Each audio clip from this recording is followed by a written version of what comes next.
A Sky Sports journalist said Liverpool are leading the race to sign their special player. It's been an extraordinary summer in Liverpool. The departure of Naby Keita, Oxlade-Chamberlain and James Milner, whose contracts from the midfield expired at the end of the season, was already expected. As Klopp prepares for a major overhaul, more interesting things happened.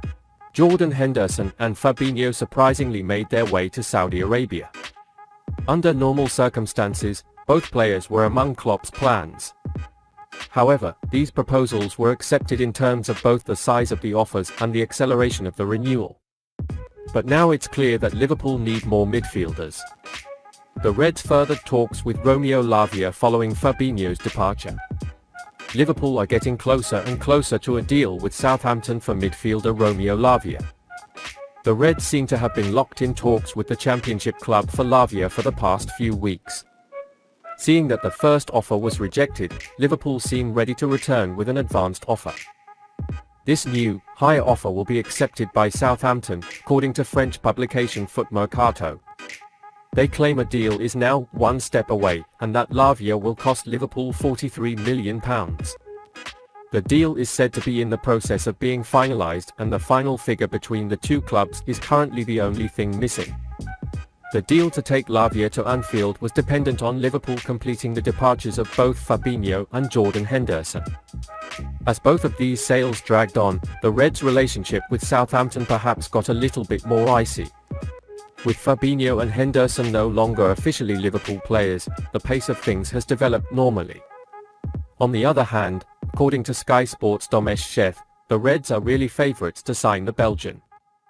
Sheth shared what she knows about Lavia. "Yeah, that's getting interesting because Chelsea still have a lot of interest in the Southampton midfielder. I can't agree on personal terms with Liverpool, which is not expected to be a problem. Chelsea have yet to make an official offer. Liverpool were the runner-up when it came to offers. Expected last week, there was an offer of £40 million and now they are expected to come back with a better offer. But we think they will face the competition from Chelsea."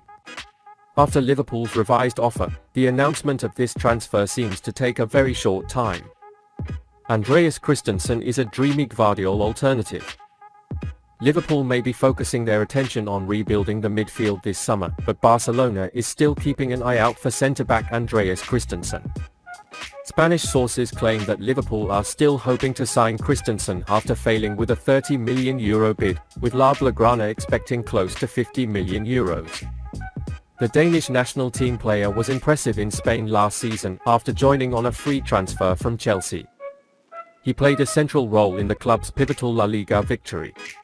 Fabrizio Romano recently confirmed the Reds' desire to sign a central defender this summer, and with a move towards the completion of number 6 Romeo Lavia, Christensen could be next. Described as too underrated by Cesc Fabregas, Christensen seems like a perfect fit for Klopp in Liverpool's likely scenario of missing out on Josko Gvardiol. Spanish sources have recently linked the Croatian defender with a move to Anfield. Gvardiol, 21, was launched by Leipzig for £85 million and has been the centre of intense speculation about his transfer to Manchester City. However, this has stagnated lately.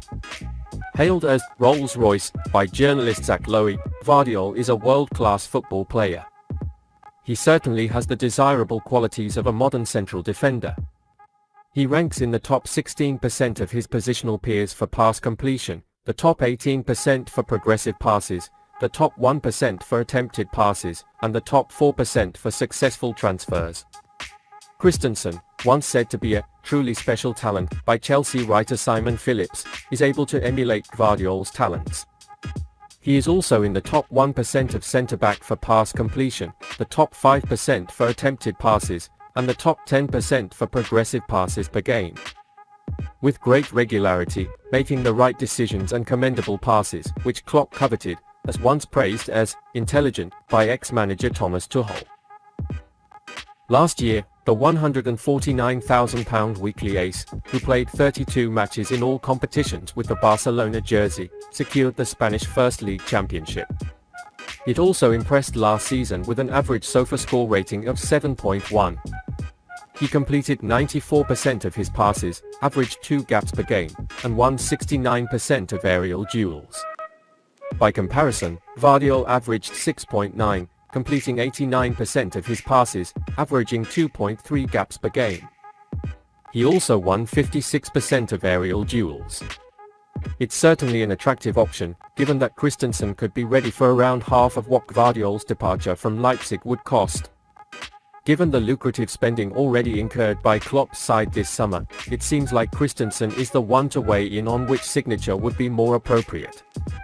With Liverpool's central defence made up of Virgil van Dijk, Ibrahima Konate, Joe Gomez and Joel Matip, bringing in a good player like Christensen can go a long way towards ensuring the club achieves its seasonal goals.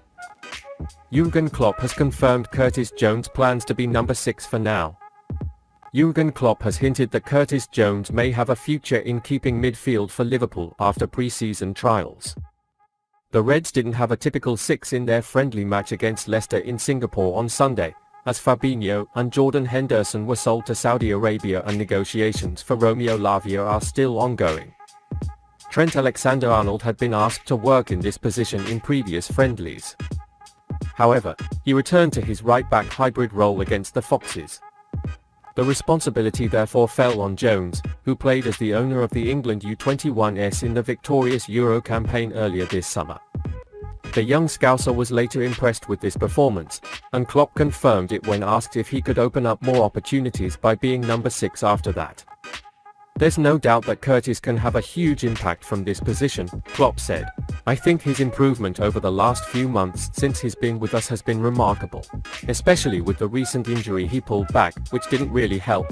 It's nobody's fault, but that's what happens with young players. Before that, his strides were really good. For his young age he already played in incredible matches for Liverpool, but it wasn't stable until a year ago, then he got a nasty injury. It makes sense for him to be on the pitch since he looks stable and Euro has definitely given him confidence. Is he in this position? If there's no one else there, he can definitely play that, he said. Given that Lavia has yet to make it through the door and Southampton's pre-season friendlies with no more than 45 minutes on the pitch, it comes as no surprise that Liverpool are experimenting with alternatives. If the Belgian signs as expected, he could face a slow adjustment period, because it has not taken enough time in the beginning of the season camp activities yet. For Klopp, the Henderson and Fabinho breakups were unprepared, because the German manager saw both players as within their plans. But separations bring with them other options and trials. This makes Jones more likely to start as a deep-lying midfielder when Liverpool moves to Chelsea on the 13th of August. But before that, there are friendlies against Bayern Munich on Wednesday and Darmstadt on Monday. As such, Jones is likely to give further clues for team selection in Klopp's Premier League opening game.